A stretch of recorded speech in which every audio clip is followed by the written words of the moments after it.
Marcus did not announce his withdrawal. He simply stopped participating.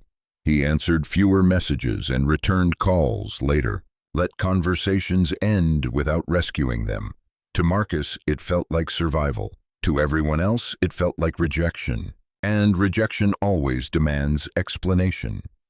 Lena noticed first, not because she missed Marcus, but because the silence disrupted her access. She was used to reaching him when she wanted, for validation, for reassurance, for leverage. Now, her messages sat unread. Her calls went unanswered. And for the first time, Lena felt something unfamiliar. Not heartbreak, but loss of control. She told herself she was calm, above it, smarter than this.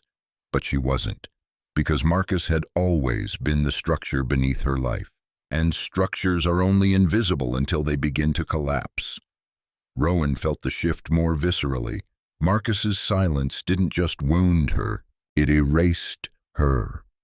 She replayed every moment she had spent with him, every glance, every laugh, every night that had felt charged with meaning. She convinced herself it had been real, that she had been special, that she had mattered. So when Marcus stopped responding, Rowan didn't assume distance. She needed the story to stay alive, because if Marcus no longer wanted her, then who was she? Tessa experienced the silence differently. What began as emotional closeness had quickly turned physical after the divorce was filed. It had burned fast, intense, addictive, and then it collapsed. Marcus had pulled away the moment intensity demanded permanence. Tessa oscillated between devotion and fury. Long messages, missed calls, apologies followed by accusations. Marcus didn't respond. Not because he didn't care, but because he recognized the pattern too late. And he was done being consumed. Watching all of this unfold, Evelyn applied pressure exactly where it hurt most. She reminded everyone, constantly, that Lena was still the wife.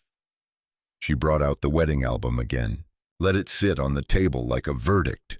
She referred to Lena with reverence she had never shown during the marriage. This, she said once, tapping the page, was real. The implication was clear. Everything else was temporary. Rowan felt humiliated. Tessa felt erased. Evelyn watched their discomfort with quiet satisfaction. She enjoyed the way the room shifted, the way other women shrank beneath a title that no longer existed, but still held power. Lena noticed.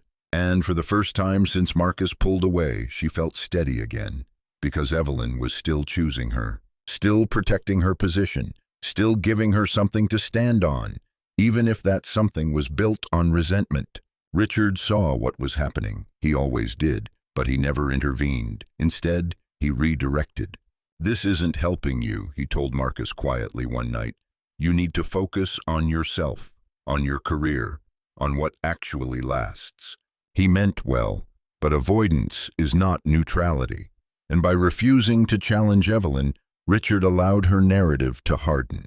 Marcus felt the weight of all of it, the expectations, the interpretations, the silent demands. He felt like every version of himself was being pulled apart. Everyone wanted something. No one wanted the truth. So Marcus retreated further.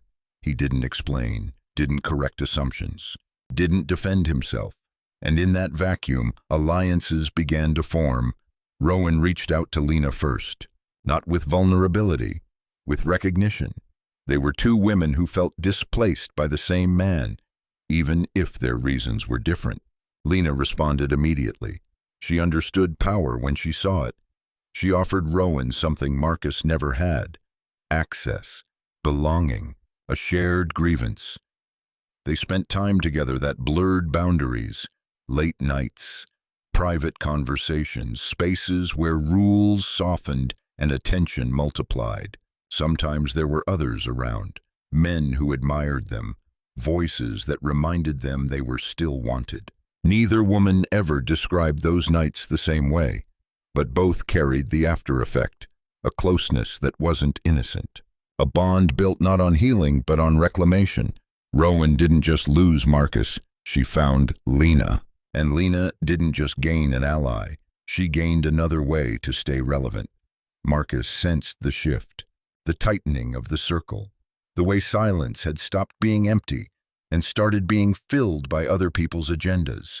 He didn't know yet what it would cost him, only that something was moving without his consent, and that whatever came next would not be quiet.